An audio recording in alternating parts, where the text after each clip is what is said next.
While I was in the hospital with my son after his surgery, my parents posted photos from the beach with my sister on an all-inclusive vacation. They didn't respond to my messages. When I found out about this, I didn't stay silent and did this. While my 12-year-old son was being rushed into emergency surgery, my parents were clinking glasses of champagne at a beachside resort in Cancun. I found out because my sister posted a photo. Her in a white bikini, my dad in a linen shirt like he was on some cruise ad, my mom throwing up a peace sign with the caption, "Family vacation vibes, palm tree, tropical drink, zero stress, zero drama." Zero drama.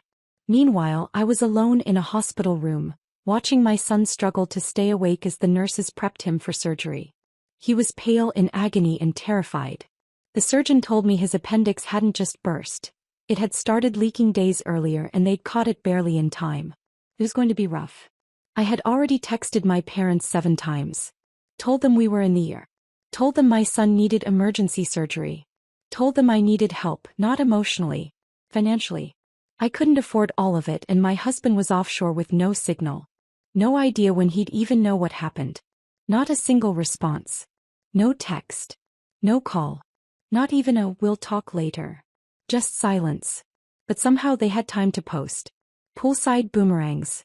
Videos of seafood platters. My mom and sister getting massages.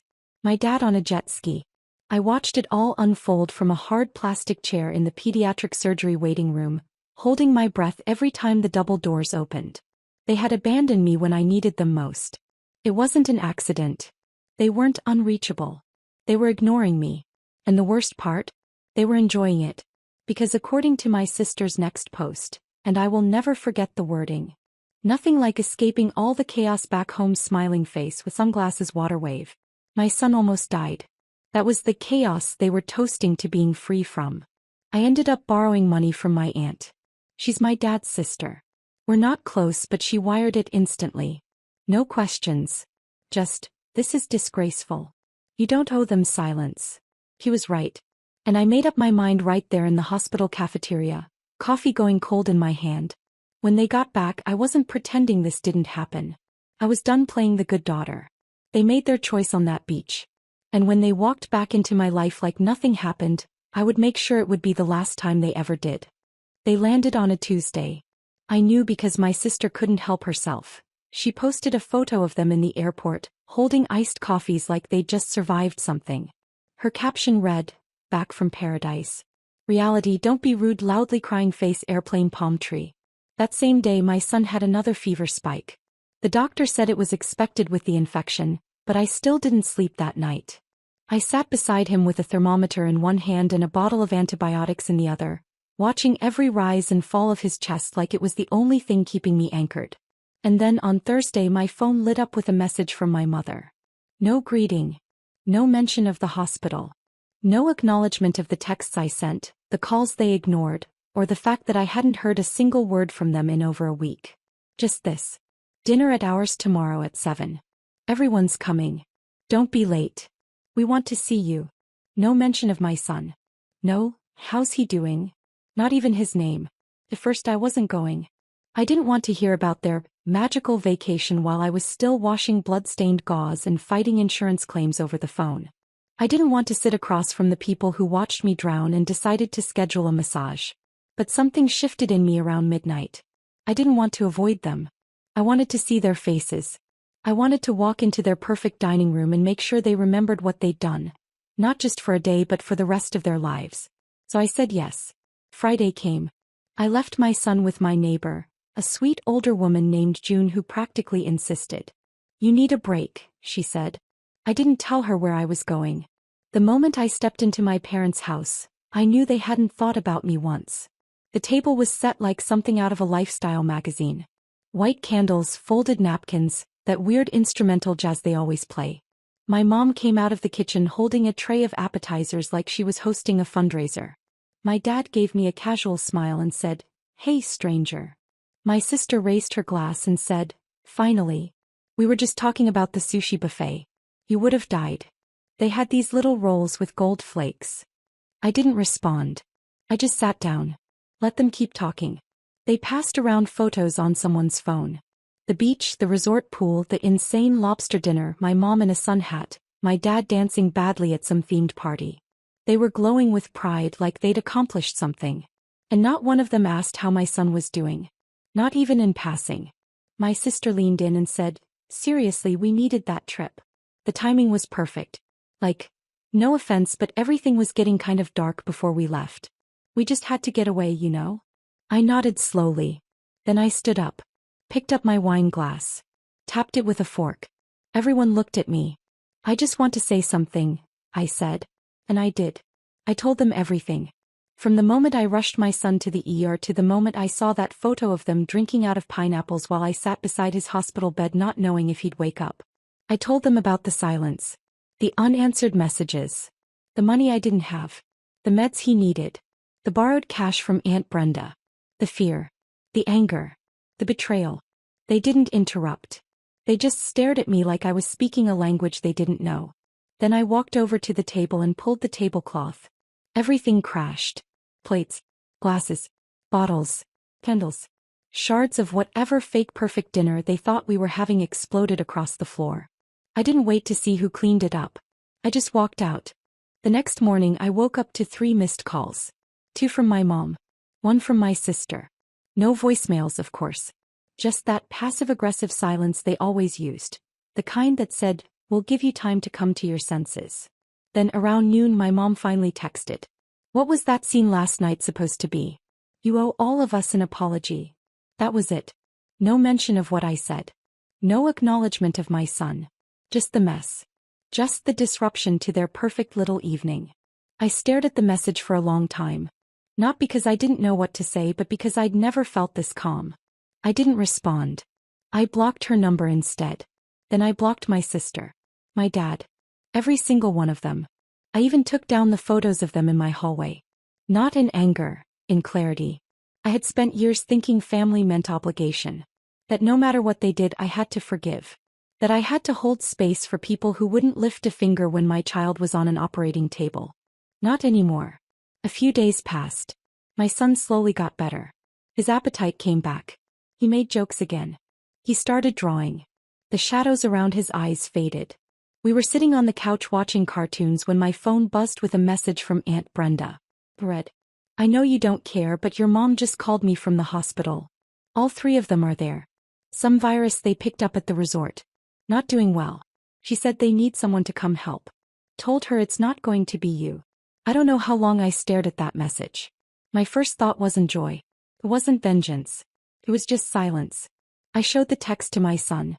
He read it, looked up at me and asked, "Are you going to go?" I told him the truth. "I don't think they deserve it." He nodded like he understood something that most adults still don't.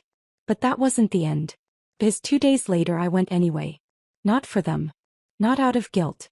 Not for some dramatic moment of forgiveness. I went because I needed to see them in the same position I'd been in. Small, scared, and needing someone, and to show them what it felt like to be met with nothing but silence. I didn't tell anyone I was coming. I just showed up at the hospital they'd been taken to, the same one where my son had surgery. The irony wasn't lost on me. When I got to the front desk and gave their names, the nurse looked surprised. "Your family?" she asked. I just nodded. She led me down a hallway that felt strangely familiar. Same smell. Same floors. But the air was different this time. My mom was in the room alone when I walked in. For in her arm, oxygen tube clipped under her nose, her skin pale and dry. She looked thinner. Weak. She blinked when she saw me. For a second, it looked like she couldn't believe I was real. Then her face broke like something cracked inside her. "I didn't think you'd come," she said. I didn't answer right away. I just sat in the chair near the window. I wasn't sure what I expected. Some groveling? Denial? Excuses? But she didn't do any of that. She looked down at her hands and said, "I saw your messages. I just didn't want to deal with it." Just like that. I didn't want to deal with it.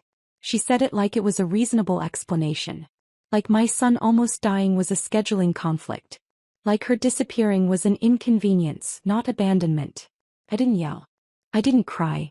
I just told her everything she missed. I told her how my son screamed in the ear. How I had to sign paperwork alone. How the surgeon looked me in the eye and said he might not make it if they didn't get in fast enough. I told her how I begged them for help. How I saw her face on Instagram while holding my son's hand as he fought off a fever. She didn't interrupt. And then I said something that surprised even me. I didn't come here to forgive you. Her eyes filled with tears, but I kept going. I came here because I wanted you to sit in this room and wonder if someone would show up for you. I wanted you to feel the silence. She closed her eyes. For once, she didn't have anything to say. After a while, the nurse came in and said my dad and sister were down the hall in another room. My mom whispered, "They don't know you're here." I didn't tell them. I stood up and said, "Good." Then I left the room. I didn't go see my dad. I didn't check on my sister. I didn't need closure from people who couldn't even ask about my son while he was recovering from surgery. I had done what I came to do. And for the first time in my life, I walked out of a room with my head high and no weight on my shoulders. After I left the hospital, I turned my phone off for 2 full days. I didn't want to see their names pop up. I didn't want a single guilt-soaked voicemail. I didn't need anyone explaining, rationalizing, or pretending that what happened was a misunderstanding. I had already said everything I needed to say. They just hadn't listened until I said it in a hospital room with machines beeping behind them. When I turned my phone back on, I saw the notifications pile up. 3 texts from my mom. 2 from my dad. 1 long message from my sister. Something about not knowing how bad things really were and wishing I'd said something sooner. That part made me laugh. I had sent 10 messages. I had called. I had practically begged. And they had chosen to live like nothing was happening, until something finally happened to them. My mom's messages were softer now. Asterisk, I'm sorry for everything. Sis. Asterisk, I should have been there. Sis. Asterisk, please call me. I miss you. Sis. I didn't respond. Not out of spite. Not anymore. Just because I was done trying to fix people who didn't care until they were personally affected. I was done being the daughter who cleaned up everyone's messes. I was done making excuses for adults who never once made space for my pain. And for the first time in years, I didn't feel guilty for protecting my own peace. My aunt called later that night. I picked up. He told me they were all recovering but weak. That the resort they'd stayed at had some outbreak and a bunch of other guests ended up in urgent care too. Apparently it had been on the news. They're lucky, she said. But maybe they finally understand how lucky they've always been. I thanked her again for helping me when no one else did. Then she said something I hadn't thought about. You know, she said, you don't have to go back. Just because they're family doesn't mean they're your family anymore.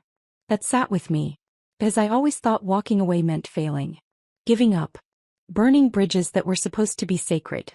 But that night as I sat with my son on the couch, watching him slowly come back to life with every silly joke and snack request, I realized the truth. Some bridges aren't meant to be crossed again. Some are meant to stay burned. The hospital called me directly. It was a discharge coordinator. Polite, neutral.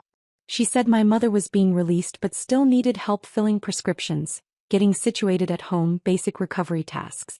She'd listed me as her emergency contact. That made me pause. Not my sister who had been vacationing right beside her.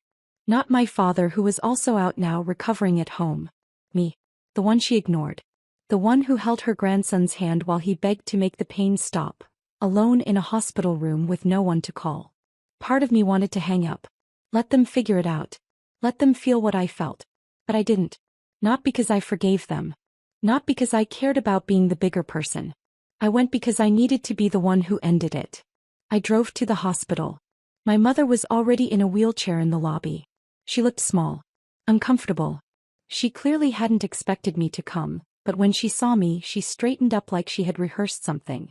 I didn't think you'd actually show, she said. I didn't answer. I just took the handles of the chair and started pushing. He tried talking in the car. Little things at first. Asking about the weather.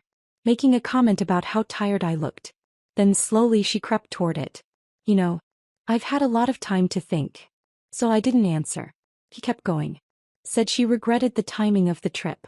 Said she didn't realize how serious it was. That she wished she could undo the way it all happened. That they weren't perfect but they loved me. And him. He finally said his name. But nothing she said mattered. Because she still didn't understand.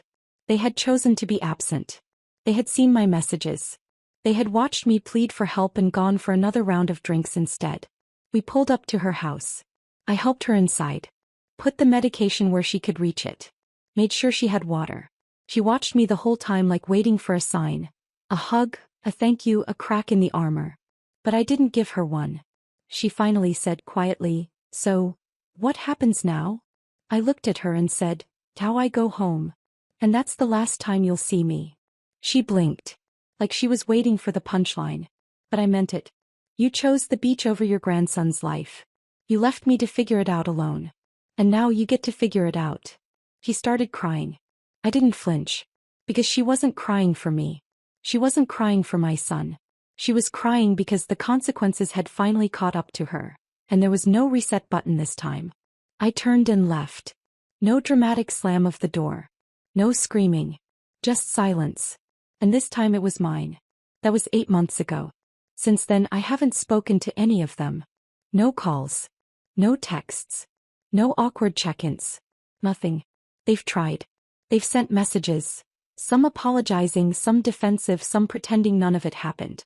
My sister even emailed me to say the family feels broken without me, and that maybe we all messed up. But I don't respond. Not out of revenge. But because I've built something without them. Something better. Something quieter, yes, but stronger. Me and my son figuring things out together. Finding new people. Real people. Ones who show up when it's inconvenient.